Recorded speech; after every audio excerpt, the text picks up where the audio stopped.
সকাল থেকেই উত্তপ্ত খানাকুল ১ নম্বর পঞ্চায়েত সমিতি। তৃণমূলের গোষ্ঠীকন্দলের জের ভেঙে খান খানাকুল ১ নম্বর পঞ্চায়েত সমিতির স্থায়ী সমিতি। দফায় দফায় উত্তেজনার সৃষ্টি হয় খানাকুলে।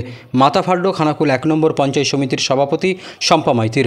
পাশাপাশি আক্রান্ত হয়েছেন আরও বেশ কয়েকজন পঞ্চায়েত সমিতির সদস্য ও সদস্যও। খানাকুলের ১ নম্বর ব্লক চত্বর এলাকা ২০০ মিটার পর্যন্ত ১৪৪ ধারা জারি থাকলেও বারে বারে অবৈধভাবে জমায়েতের ছবি ধরা পড়ে। ছত্রভঙ্গ করতে আসরে নামেন বিশাল পুলিশ বাহিনী। লাঠি উঁচিয়ে তাড়া করতে দেখা যায় তাদের। জানা গেছে সোমবার খানাকুল ১ নম্বর ব্লকের পঞ্চায়েত সমিতির কর্মাধ্যক্ষদের স্থায়ী সমিতিগুলির সদস্যদের পদত্যাগপত্র গ্রহণ করার প্রক্রিয়া ছিল। সেই মতো সকাল থেকেই কড়া পুলিশি নিরাপত্তায় মুড়ে ফেলা হয় ব্লক চত্বর। তারপরে একের পর এক ঘটনা সামনে আসে। প্রথমে খানাকুল ১ নম্বর ব্লক তৃণমূল কংগ্রেসের সভাপতি দীপেন মাইতিকে নিয়ম বহির্ভূতভাবে প্রবেশ করায় বার করে দেওয়ার ছবি উঠে। তারপরে একের পর এক ঘটনা সামনে আসে। আক্রান্ত হন খানাকুল ১ নম্বর পঞ্চায়েত সমিতির সভাপতি সহ বেশ কয়েকজন পঞ্চায়েত সমিতির সদস্যও। তবে শেষমেশ কর্মাধ্যক্ষের সবকটি স্থায়ী সমিতির পদত্যাগপত্র গ্রহণ করায় ভেঙে যায় পঞ্চায়েত সমিতির স্থায়ী সমিতি। সভাপতি পদ ছাড়া প্রতিটা পদেই পুনরায় বোর্ড গঠন করা হবে বলে জানা গেছে। আর এই সমস্ত ঘটনার পিছনে খানাকুলের তৃণমূল নেতা তথা পঞ্চায়েত সমিতির পূর্ত কর্মাধ্যক্ষ পদে বহাল ছিলেন যিনি, সেই নৈমুল হক কার্য সভাপতি রামেন্দু সিংহ রায় এর পিছনে দায়ী বলেই অভিযোগ করেছেন তিনি। আর এইসব কর্মকাণ্ডকে তীব্র কটাক্ষ করেছেন বিজেপির বিধায়ক সুশান্ত ঘোষ। আমরা এই খানাকুল পঞ্চায়েত সমিতিতে ১ বছর ধরে কোনো জেনারেল মিটিং হয়নি। আজকে হঠাৎ ৩ দিনের বা ৪ দিনের নোটিশে জেনারেল বডি মিটিং ডাকা হয় এবং আমাদের মহিলাদেরকে ভেতরে অ্যাসাল্ট করে মারে এবং যাকে ডাক্তার রেফার করার জন্য বলছে, সেখানে আমরা প্রশাসনের কাছে অনুরোধ করেছিলাম যে মিটিংটা পোস্টপোন করে নেক্সট একটা ডেট দেওয়া হোক। কোনো রকম কিছু না করার জন্য আমরা বাধ্য হয়ে এখান থেকে বয়কট করেছি। যেহেতু পঞ্চায়েত সমিতির রুলস অনুসারে কি আছে ওনারা উত্তর দেবেন, কিন্তু আমি একটা কথা বলতে চাই যে গণতান্ত্রিকভাবে যে নির্বাচিত জনপ্রতিনিধিরা, তাদেরকে এই জেলার সভাপতি রামেন্দু সিংহ রায়কে ধিক্কার জানাই যে রামেন্দু সিংহ রায় খানাকুল অশান্ত করার জন্য যত রকম চক্রান্ত করা যায় খানাকুলের মহিলাকে মেরে তিনি তার স্বার্থ কায়েম করতে চাইছেন। এটা খানাকুলের মানুষ সহ পশ্চিমবাংলার মানুষের জানা প্রয়োজন যে তৃণমূল কংগ্রেসের ভোটে নির্বাচিত হয়ে যারা মেম্বার হয়েছে তাদেরকে রামেন্দু সিংহ রায়ের গুন্ডারা জেনারেল বডির মিটিং এর ভেতরে অ্যাসাল্ট করছে, মারছে, গায়ে হাত দিচ্ছে। এবং তারপরেও আমরা করজোড়ে অনুরোধ করেছিলাম যে এই মিটিংটাকে আপাতত পোস্টপোন করা হোক, তারপরে সুস্থ পরিবেশ তৈরি হলে আপনি অবশ্যই মিটিং করবেন, সেই মিটিং আমরা করব। কিন্তু উনি আমাদের কোনো কথা শুনেন না। আমাদের সীতা সাঁতরা আমাদের মেম্বার, আমাদের মামনি দলুই আমাদের কর্মাধ্যক্ষ, আমাদের পঞ্চায়েত সমিতির আরো 2-1 জন, জেলা পরিষদের মেম্বার অর্জুন বরকে মেরেছে।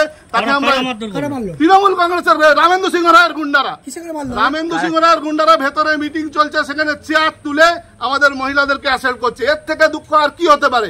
দলের কাছে আমরা আবেদন জানাবো, দল যদি নিরপেক্ষ তদন্ত করে যে শাস্তি দেবে, যে অপরাধী তাকে দল খুঁজে বের করুক এবং দল তার শাস্তি দেবে।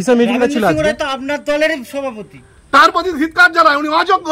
উনি শুধু শোষণ করার জন্য, খানাকুলে ভাইয়ে ভাইয়ে দ্বন্দ্ব লাগানোর জন্য, খানাকুলে তৃণমূল কংগ্রেসের কর্মীর সঙ্গে তৃণমূল কংগ্রেসের কর্মী লড়াই লাগানোর জন্য উনি জেলার সভাপতি, আর কিছু নয়। মূলত আজকে মিটিংটা কি নিয়েছিল? জেনারেল বডির মিটিং ছিল, কোনো এজেন্ডা লেখা নেই। উনি বলছেন ওয়ান শট এজেন্ডা।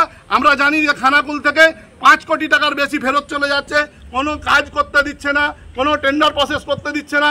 উনি উনার মতো করে রামেন্দু সিংহ রায় সেখান থেকে তার 2 গুন্ডা, এক মাতাল আর এক সোনাচোরকে দিয়ে গোটা খানাকুল পঞ্চায়েত সমিতি সরকারি জায়গা, সেই সরকারি জায়গায় পার্টি অফিস বানিয়ে ফেলা হচ্ছে। এটা লজ্জা, এটা ধিক্কার জানাই।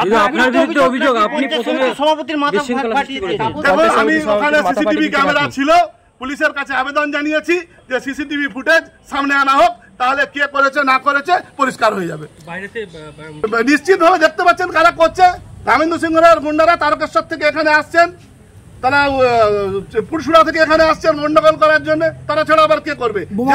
জেলার সভাপতি তার তত্ত্বাবধানে এই লড়াই। জেলার সভাপতি চাইছে খানাকুলকে নিঃশেষ করে দিতে। 18,000 ভোটে আমরা হেরেছি। এটা আমাদের লজ্জা যে খানাকুলের মানুষ আমাদের কাছ থেকে মুখ ফিরিয়ে নিচ্ছে। তারপরেও যে জেলা সভাপতি সে এইভাবে গন্ডগোল লাগিয়ে খানাকুলকে শেষ করার চেষ্টা করছে। আজ আমার জেনারেল মিটিং ছিল, তো জেনারেল মিটিংয়ে আমরা মিটিংটা শুরু করার আগেই দুটো কথা বলারকে নিয়ে কেন্দ্র করে, এমন কিছু কথা নয়, উনি ঢুকে আমাদের যে পূর্তের কর্মাধ্যক্ষ ছিলেন উনি ঢুকে বললেন যে আমি 10 মিনিট টাইম নেব। আমরা বললাম ঠিক আছে, আমরা 10 মিনিট টাইম দিচ্ছি। তো 10 মিনিট হয়ে যাওয়ার পর আমার এক সদস্য উনি বললেন যে তাহলে ম্যাডাম আপনি তাহলে সবাইকে শুভেচ্ছা জানিয়ে মিটিংটা শুরু করুন। উনি শুধুমাত্র এই কথাটা বলেছেন, বলতেই উনি অন্য দিক থেকে এসে ওনাকে মারতে গেছেন। উনি বলতে রাঙাবাবু, যেটা নইমুল হক। হ্যাঁ, আমাকে নইমুল হক ও চেয়ার নিয়ে মাথা ফাটিয়ে দিয়েছে, মেরেছে, মুখে ঘুষি মেরেছে, এইসব ঘাড়ে টাড়ে সব ব্যথা। এই দেখুন না, কাপড়েতে রক্তে ভর্তি। ঘটনাটা কি নিয়ে?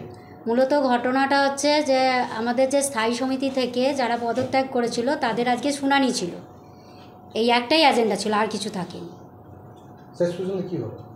শেষ অবধি আমরা আমাদের সব ট্রিটমেন্ট করার পর আমরা মিটিংটা করেছি, পুলিশ প্রশাসন নিয়ে মিটিংটা করেছি। আমাদের পুলিশ অনেক সহযোগিতা করেছে, ওনাদেরকে ধন্যবাদ আমার তরফ থেকে। তার বিরুদ্ধে কি অ্যাকশন নেবেন?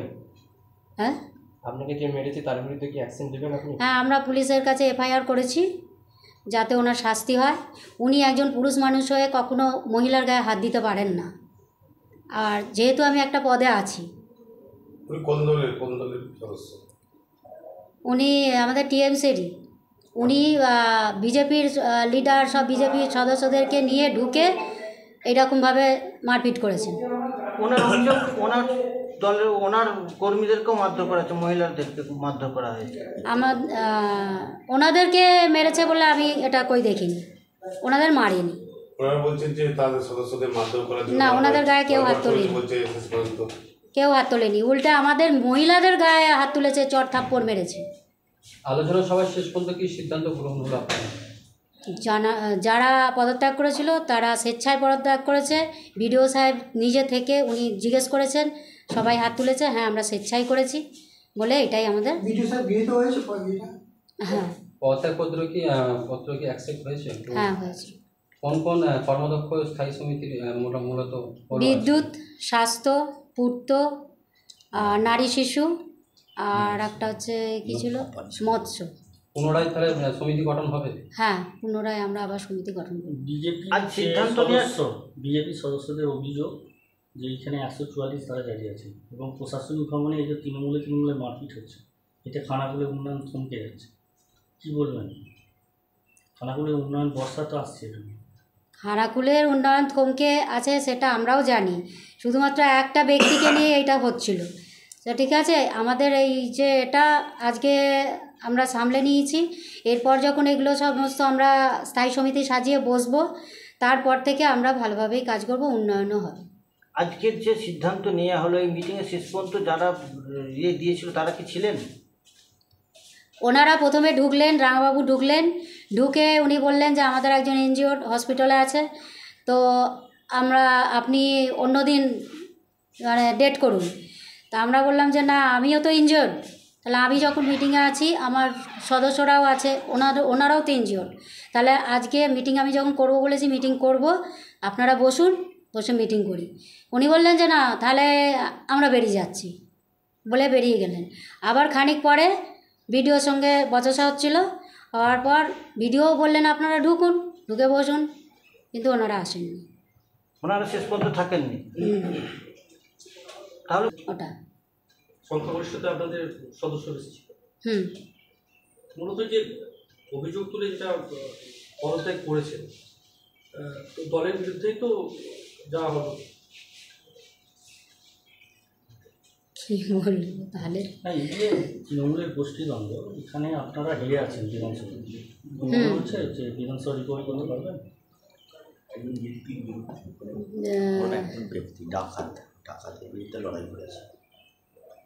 তো রিকভারি কিছুটা হলেও করতে পারবো। আজ 1 বছরের বেশি হয়ে গেল ওনারা এখানে এসেছেন, ওনারা এখানে কোনো সম্মান পাচ্ছেন না, বা পঞ্চায়েত সমিতিতে যখন কোনো কাজ টাজ আসছে ওনাদের কোনো কাজ দেওয়া হচ্ছে না, এই নানা রকম বিষয় নিয়ে ওনারা বিরক্ত হয়ে পদত্যাগ করছে। কি নাম আপনার? আমার নাম শম্পা মাইতি, খানাকুল 1 পঞ্চায়েতের সভাপতি। হিংসা রাজনীতিকে খানাকুলের মানুষ বর্জন করেছে, বিধানসভাতেও এই তৃণমূল কংগ্রেসকে ছড়ে ফেলে দিয়েছে। এই লোকসভা নির্বাচনেও খানাকুল থেকে তৃণমূল কংগ্রেস ধুয়ে মুছে গেছে। এখন পঞ্চায়েতে বা পঞ্চায়েত সমিতিতে যে লড়াইটা চলছে, আজকে যে মারামারির ঘটনা ঘটেছে, এটা হচ্ছে তৃণমূলের কিছু নেতার করে খাওয়ার বিষয়। কে কতটা ঝাড়তে পারবে, কে কতটা নিজেদের মধ্যে মানে আগাতে পারবে, তার লড়াই, ইগোর লড়াই। এরকম লড়াই আগামী দিনে আরও অনেক দেখতে পাবেন, সবে তো শুরু। আর মানুষ তৃণমূল কংগ্রেসের কাছ থেকে এর বেশি আশা করে, আমরাও আশা করি। আমরা জানি তৃণমূল কংগ্রেস দলটা কী, আর এরা এই হিংসার বাতাবরণ চারিদিকে ছড়িয়ে দিতে চাইছে। আজকে আমরা দেখছি খানাকুলে হচ্ছে, কিছুদিন আগে আমরা দেখেছি কিছু কাউন্সিলরকেও নিজেরা খুন করেছে, নিজেদের কাউন্সিলরকে নিজেরা খুন করছে। এটা তৃণমূল কংগ্রেসের মধ্যেই হয়।